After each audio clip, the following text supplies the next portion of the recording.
YouTube, what it do? I told you. Oh no, excuse me. I just got back from the movie. I just got through watching Us. I gotta talk to you about it. Simple as that. So I'm about to get comfortable. Take this jacket off. Let's get into this summary.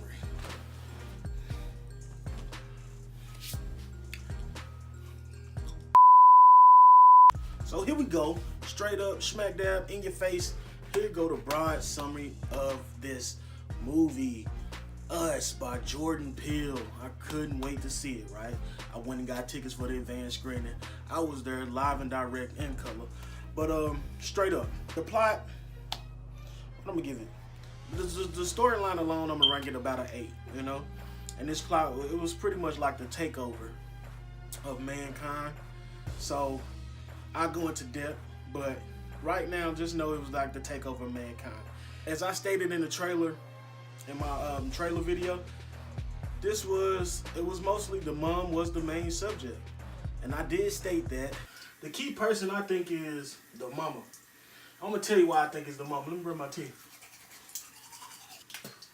So, I think it's the mama kind of because, I need you to listen. You know, the moms or whatever, Exactly. she said something like, it's always been with me since I was young. Or, so it's like, is it some spirit chasing her? I just need some more clarity. But I think Husky Hefe, the fat fitness model, Jose Cortez, stayed true to his guns. Was respectful. He didn't lie to you. I'm going to run right through it. Here goes some of the characters. The husband, he was a cool character. He was very dingy. He was very, let me put it in better terms. He was very smart, nerdy-ish, but in a sense, you got his, I'm not all the way nerdy-ish side. Also, the dad, he was very, I'm trying to be hip. I know something about something. So he was kind of relatable to the kids. The mom, she was more overprotective, very protective, in a sense that it kind of got a little weird, like she was hiding something. I know she was for a fact afraid of her past or some past endeavors in life. The daughter, she was very, I can't say down to earth. She was always into her phone. She was but she was very talented. So that is something to remember. And lastly, the son. The son was very inquisitive. He was, if you want to be honest, he was very smart, kind of a little different, but don't they usually say the smart ones are different? So that's something to think about in this broad summary. The storyline, like I stated, I gave it an 8.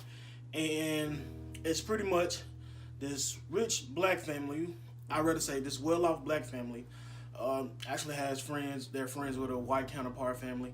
Same ordeal. 2 parents, 2 kids, 2 parents, 2 kids. White family, they experience the richness, the wealth more so than the black family. But the black family of 4 essentially meets their opposite being their mimic family, and the mimic family didn't come to play any games. The family's trying to go on this trip. The husband eventually wants to go to this beach, but you know the wife is very reluctant to this beach because of her past. So they go to this beach. Things start to line up. Things get a little weird, and boom, it's a plot twist at the end though. That's why I gave the storyline an overall 8. And the performance of these actors, I'm gonna have to go ahead and rate it individually. Lupita, you did it, Lupita. I'm gonna give you a 10. As far as the dad, the girl, the son, I'm gonna give them 9s. The dad, it was a little bit too corny, and in some instances he became the comic relief. And I guess it's me personally thinking like, hey man, you a man, be a man. So it was a little on his part. As for the kids, why I gave them a 9, they were pretty believable, but I wanted to see more interaction of them. You know I'm one of 4 from my mom's, and when it came to messing with my sisters, I messed with my sisters. Like, as in, I gave them a bunch of BS. So, I know I was the son did it a little bit, but, we used to argue, bicker, and fight, and, didn't really see that. The sibling ties was it was loose-ended, but they ended up coming together, so that's why I still got to give them a 9, because it was a little something in there. Moving along, I'm going to have to rank the relativity to today's society. Personally, I'm going to give it a 10. I'm going to give it a 10 solely on some intellectual stuff, like the rabbits and the human. Oh, I can't spoil it too much, but just know that it's some things that our country, the United States, they have some secrets, and I don't know whose secrets. Some of the presidents they may not, but there's some secrets and there's some hidden messages and innuendos in here that I really kind of peeped and was like, yeah, I kind of may have read about this or know a little something about this. So with that being said, Jordan Peele did great with the relativity to today's society and the past time. So, Now, here's the last couple of rankings. Overall, what would I give this movie? First off, before I rank it, I wouldn't call this movie a horror movie. I would probably say it's more of a suspense thriller, just to keep it 1,000. Overall, I give this movie a 7, and that's based on it was hyped up, and I thought I was gonna be more afraid, jumpy, jittery. Maybe I went in too tough. Maybe it's on me. But it was a 7. It just didn't do it for me all the way. To say horror, that's tough. That's tough. And I was really rooting for you. I was very taken aback when I read some Rotten Tomatoes comments, and I was just like, yo, they just trying to downplay it. But it's a bad relationship. It's a follow-up album to a first album that was platinum. It really don't live up to it. I know y'all are wondering, y'all want to know, but Get Out versus Us, which one would I choose? This isn't hard. I'm gonna go with Get Out. Get Out was just, man, it was just. I guess I'm gonna go with Get Out because it made you kind of think about what could possibly really be going on in today's society with the whole organ trafficking type ordeal, which is, a real thing. So I like that a little bit better. All right. So here we go. Past this point, you might not want to cross over because I'm telling you, it's about to be a spoiler alert. It's about to be a spoiler alert. One more time. It's about to be a spoiler alert. So if you don't want to be pissed off, don't watch beyond this point. Click off, come back, and now holler. Let's get it.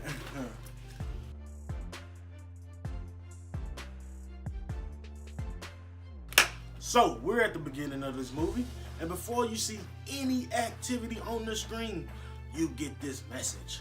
The first message tells us that in the United States, there are many tunnels that have been built that are underground or hidden, and people don't know what they're for. Some people may know what they're for, some aren't used, Some people have subways, right?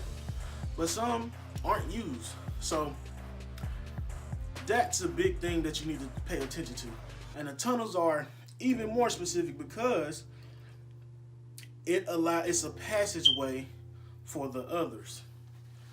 So, relativity to today, what I know intellectually, I heard about the underground airport or airway in Denver or Colorado somewhere. So, hey guys, there's some secrets out there that's hiding in plain sight. It's tough juice, baby. So throughout this movie, there was a whole bunch of togetherness. From the beginning, you see them driving in the car, and the sticker on the car has this family, and the family holds hands, and they're so together. Then you start hearing about this whole commercial of tetherness. That's what the altered people are called. They're called the tethered. Hold on, my bad. Tethered. Spelling bee channel. Scripps, what's up? But they're the tethered people. Think of these tunnels as hiding places for those tethered people to breed. You see a lot of rabbits and stuff, as I spoke about in my trailer. These rabbits, like I said, they were test subjects. So they were clones. They were cloned rabbits. It probably started from one rabbit, and then they started cloning. They started doing it with humans. So the alternate family, spoiler alert, they're clones. Here's the thing about these family members. The dad, he was not so assertive. He was very smart, intellectual, but he wasn't assertive. So his altered self, guess what?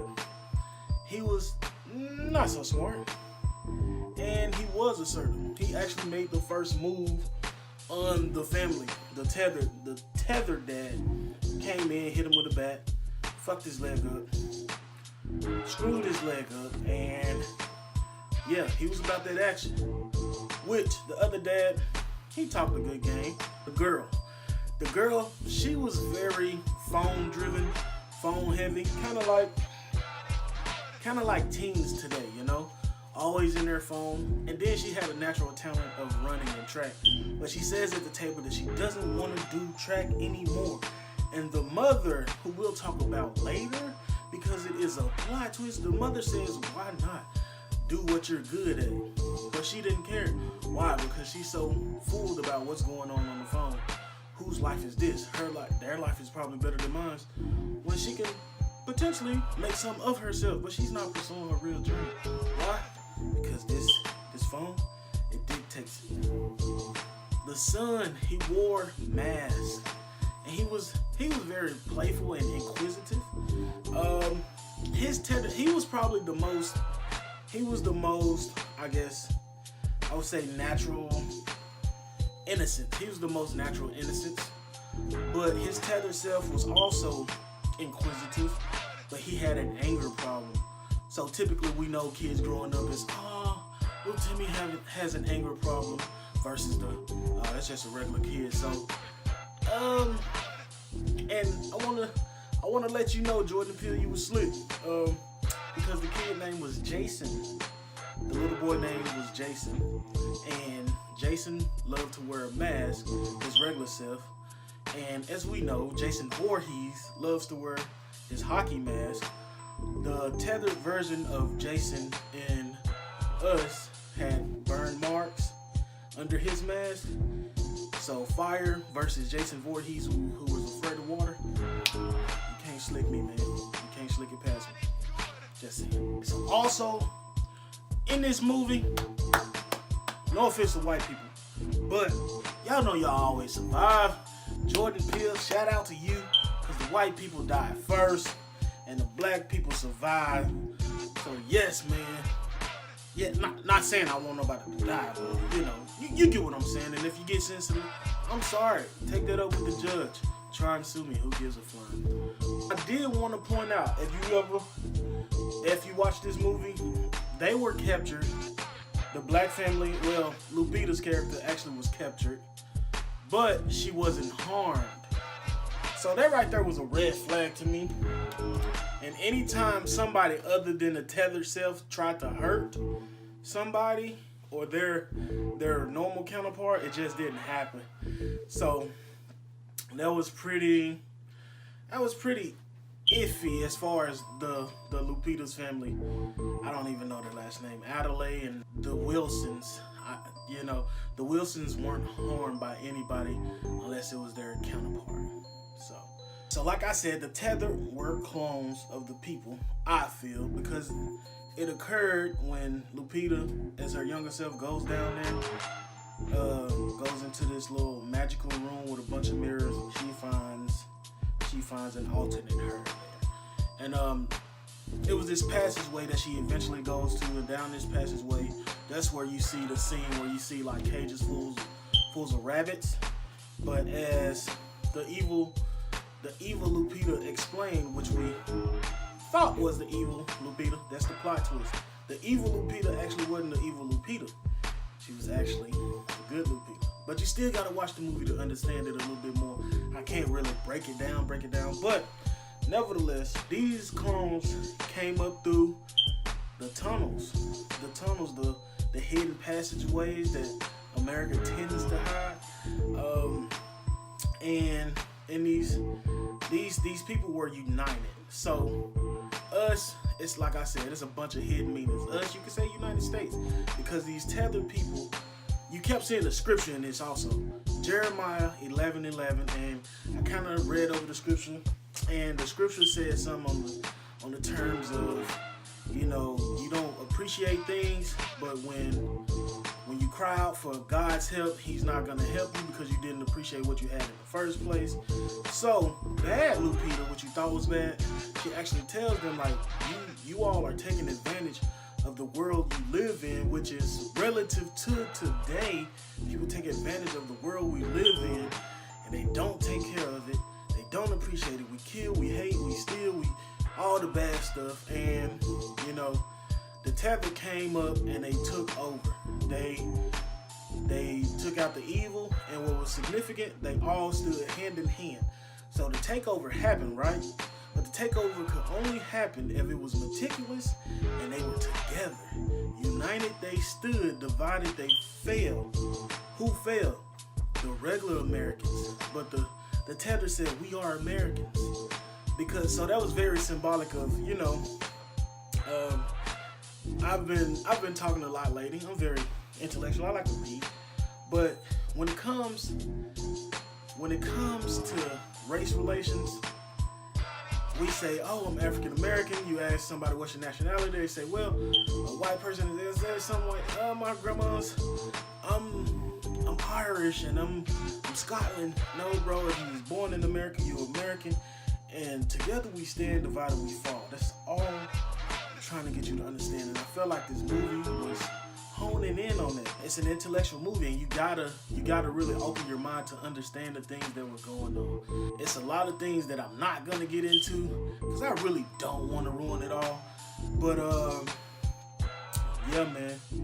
And just a spoiler alert: the evil Lupita in the red is actually the normal Lupita. And I don't know if it's gonna be a part 2 to this, but I'm pretty sure the Inquisitive Son is very smart and knows that his mom, who he calls mom, well, technically she is his mom, but she's very much evil. And I say this because he's seen her killed and she had too much fun doing it. But with that being said, would I go and see this movie again to see anything else? Nah, I'll look at some other reviews. But you heard it here first. It's a 7. It ain't a platinum album. It'll probably go gold, but hey man, Husky Hefe, the fat fitness model, Jose Cortez, whatever you want to say, I love you. It's been great. Get out my head, because at the top is just us.